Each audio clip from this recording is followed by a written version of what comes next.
আসসালামু আলাইকুম। রোজ রোজ ইফতারিতে আলুর চপ না করে একটু ভিন্নতা আনতে ডিম এবং আলু দিয়ে এই মজার চপগুলো তৈরি করতে পারবেন। চপগুলো খেতে যেমন অনেক টেস্টি, তেমনি দেখতেও এই চপগুলো অনেকটাই আকর্ষণীয় হয়ে থাকে। তাই ইফতারির টেবিলে থাকলে সবাই এটাই খেতে চাইবে। আর চপগুলো খুব সহজেই যে কেউ তৈরি করে নিতে পারবেন। আশা করছি ভিডিওটা আপনাদের ভালো লাগবে, আর ভালো লাগলে প্লিজ চ্যানেলটিকে সাবস্ক্রাইব করে পাশেই থাকবেন। এখানে মিডিয়াম সাইজের 3টি সেদ্ধ আলু ভালো করে ম্যাশ করে নিয়েছি।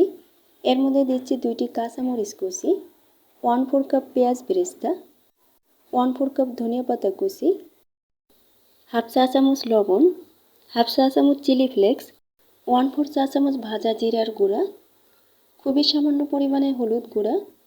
এখন মশলাগুলোকে একটু ভালো করে মিক্স করে নিয়ে এরপর আলুর সাথে ভালো করে মাখিয়ে নিতে হবে।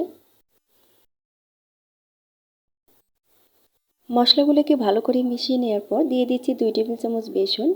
বেসনটাকে আমি হালকা ভেজে নিয়েছি, এতে করে কাঁচা গন্ধটা থাকবে না। এখন এই বেসনটাকে এই মিশ্রণের সাথে ভালো করে মিশিয়ে নিতে হবে। বেসনটাকে ভালো করে মিশিয়ে নেওয়ার পর দিয়ে দিচ্ছি 1 চা চামচ তেল। বেসনটা দেওয়ার কারণে মিশ্রণটা কিছুটা আঠালো হবে, আর তেল দেওয়ার ফলে এই আঠালো ভাবটা চলে যাবে আর চপগুলোও সুন্দরভাবে রেডি করা যাবে। চপ তৈরির জন্য মিশ্রণটা আমার রেডি। এদিকে একটি সেদ্ধ ডিম পাতলা করে আমি 10টি স্লাইস করে নিয়েছি। আর এখানে 1/3 কাপ আটা সামান্য লবণ দিয়ে মিশিয়ে নিয়ে পানি দিয়ে একটা পাতলা ব্যাটার রেডি করে নিয়েছি। এখন চপগুলো তৈরি করে নেব। এর জন্য কিছুটা করে মিশ্রণ হাতে নিয়ে এভাবে চ্যাপটা করে নিচ্ছি। এরপর মাঝখানে ডিমের স্লাইস দিয়ে চারপাশে মুখটাকে ভালো করে বন্ধ করে দিতে হবে। তো এভাবে আমি চপগুলো রেডি করে নেব। আপনাদের সুবিধা মতো যে কোনোভাবে স্লাইসটা মাঝখানে দিয়ে চপটাকে রেডি করে নেবেন। তো এভাবে আমি সবগুলো চপ রেডি করে নেব। সবগুলো চপ রেডি করে নিয়েছি। এখন একটি চপ নিয়ে ব্যাটারে ডুবিয়ে নেব। আর অতিরিক্ত ব্যাটারটাকে অবশ্যই ঝেড়ে ফেলে এরপর ব্রেড ক্রামে কোট করে নিতে হবে। আর হাতের কাছে ব্রেড ক্রাম না থাকলে টোস্ট বিস্কুটের গুঁড়া দিয়েও কোট করতে পারবেন। আর যদি কোনোটাই হাতের কাছে না থাকে সেক্ষেত্রে শুধুমাত্র বেসনের ব্যাটারে ডিপ করেও এটাকে ভাজতে পারবেন। তবে ব্রেড ক্রামে কোট করে নিলে চপগুলো দেখতে অনেকটাই আকর্ষণীয় হবে। তো দেখতেই পাচ্ছেন আমি সবগুলো চপ ব্রেড ক্রামে কোট করে নিয়েছি।